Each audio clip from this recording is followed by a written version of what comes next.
Welcome on smart accounting blueprint. और आज का हमारा जो लास्ट सेशन खत्म हुआ था 9 ways to maximize your receivable, और उसमें हमने 4 पॉइंट डिस्कशन किया था। Updated accounting receivable, billing it right, considering the changing payment term and aging report review. That 4 points we had discussed in the last session, and remaining 5 points we are going to discuss now. See, collection strategy हर एक company के लिए बहुत ही जरूरी होती है। Why it is necessary? Because कोई भी इन्वेस्टर कितना दिन तक अपना खुद का पैसा बिजनेस में डालेगा for your growing and for diversification, for expansion, for XYZ reason.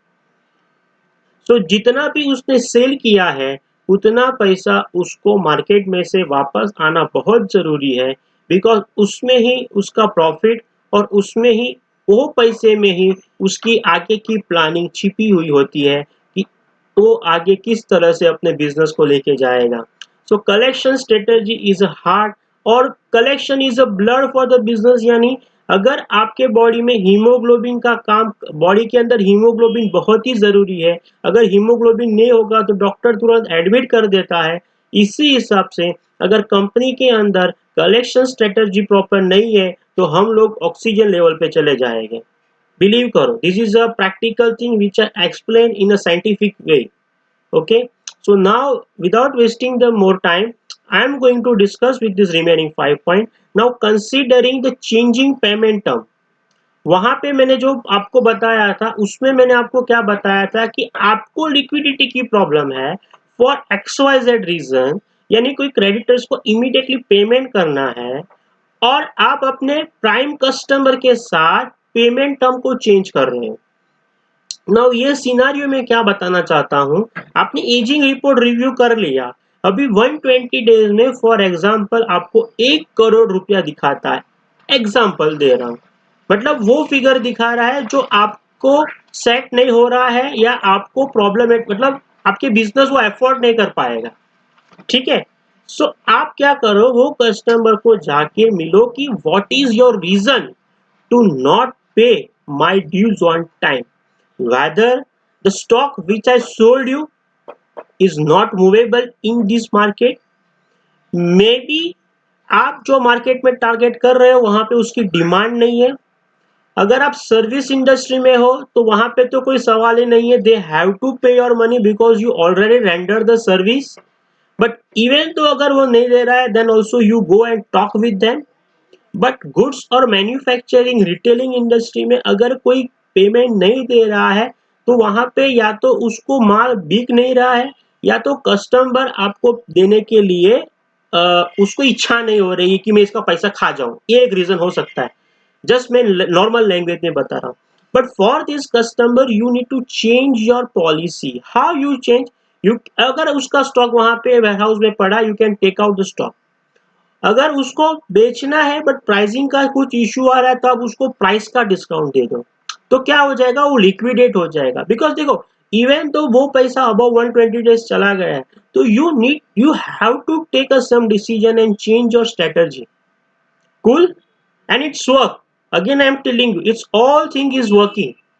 Changing payment term for the customer those dues above 120 days, मतलब एक ऑक्सीजन लेवल पे चले गए वापस, मतलब हमारा पैसा बहुत अटक गया है, then change the strategy.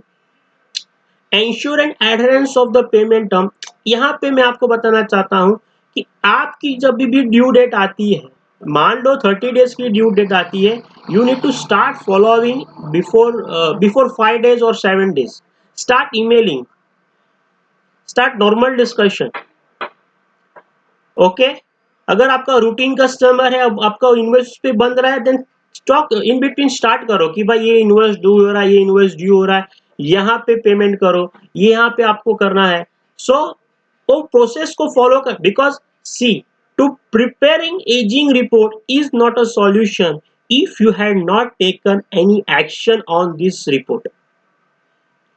Hindi में समझाना चाहता हूं कि अगर आपने अपनी MIS रिपोर्ट बना ली और एंड ऑफ द वीक, अरे वाह मेरे को मार्केट में से इतना सारा पैसा लेना है, बट वो कस्टमर से पैसा कलेक्शन करने के लिए आपने कोई एक्शन नहीं लिया तो वो रिपोर्ट खाली एक्सेल फाइल कंप्यूटर में रह जाएगी और आपका हार्ड रिपोर्ट आपके हाथ में रह जाएगा। तो वो प्रोसेस आपको फॉलो करना पड़ेगा। उसके बाद मैं बताता हूँ use all means of communication, यानी साम दाम दंड भेद।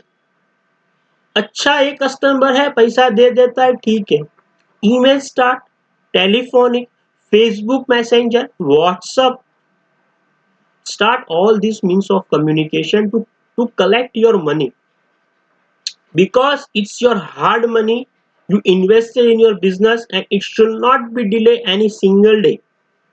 You have to recover. Okay, make a collection plan. Aging report, वापस ये पॉइंट यहाँ पे, aging report is not a solution if you not make a collection plan. आपका मंथली प्लानिंग होना चाहिए, मेरा इतना सप्लाई आना है, इतना मुझे मार्केट से लेना है। तो एक आपको ओवरऑल सिनारियो क्लियर हो जाएगा कि अकाउंट्स रिसीवेबल और अकाउंट्स पेएबल, क्योंकि जो भी सिनारियो होता है ये दोनों के बीच में होता है। आपको बैंक को पेमेंट करना है, लोन लायबिलिटी है, that is okay, but that is also you are going to pay from receivable, from where you pay, that is only solution. अगर आपको ही पैसा नहीं आया, हाउ यू प्ले और अनदर स्टेक होल्डर्स। सो एक business collection plan बनना बहुत ही जरूरी है, very critical. And last, record the interactions. ये आपके जो 10% कस्टमर है जो आपको परेशान कर रहे हैं, जिसको हर एक बिजनेस में 10% तो ऐसे ही आपको मिलेगा ही, चाहे आप एंटरप्रेनर हो, अगर आप किधर बिजनेस भी कर, अगर आप किधर जॉब भी कर रहे हो या किधर पार्टनरशिप में काम भी कर रहे हो, किधर भी कोई भी जगह पे कोई भी बिजनेस में 10% 100% आपको परेशान करेगी।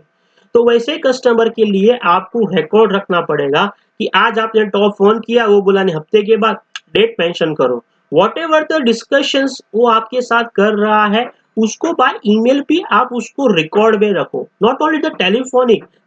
अगर मैं 10% कस्टमर की बात कर रहा हूँ, अगर जो 10% कस्टमर जेन्यून नहीं है बट आपकी उसकी वजह से लिक्विडिटी अटकी है, तो start making a documentation for this all the communication.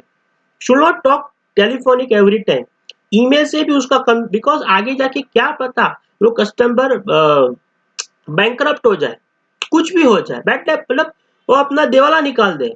What about your money? अगर आपको रिकवरी करनी है तो आपके पास कुछ अगर इनवॉइस तो है, it's invoice is that, but no problem, invoice is that, but आपका इंटरेक्शन भी कुछ होना चाहिए। Good. So this is a 9 ways, 9 ब्रह्मास्त्र विच वी हैड डिस्कस। और ये कब काम करेंगे? जब आपके पास एक कंपनी में अच्छी क्रेडिट पॉलिसी होगी। क्रेडिट पॉलिसी कंपनी के लिए बहुत ही जरूरी है।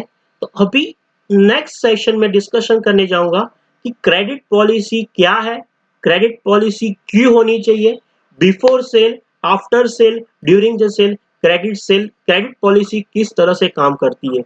मेरा असाइनमेंट है, आपके हिसाब से क्रेडिट पॉलिसी में कौन सी चीजों को इंक्लूडेड किया जा सकता है। Just right in 10 sentence. I want 10 sentence. This is a big homework, I think. Minimum 5, maximum 10, but I want to listen from you guys. What should be the credit policy in your organization? अगर आप job कर रहे हो तो, अगर आप entrepreneur हो तो आपके हिसाब से क्या क्रेडिट पॉलिसी आप बनाओगे, और अगर आप जॉब सीकर हो तो भी अपना थॉट प्रोसेस प्लीज अप्लाई करो। Cheers, and next session is also again powerful. So please do not miss this session. Cheers. Bye bye.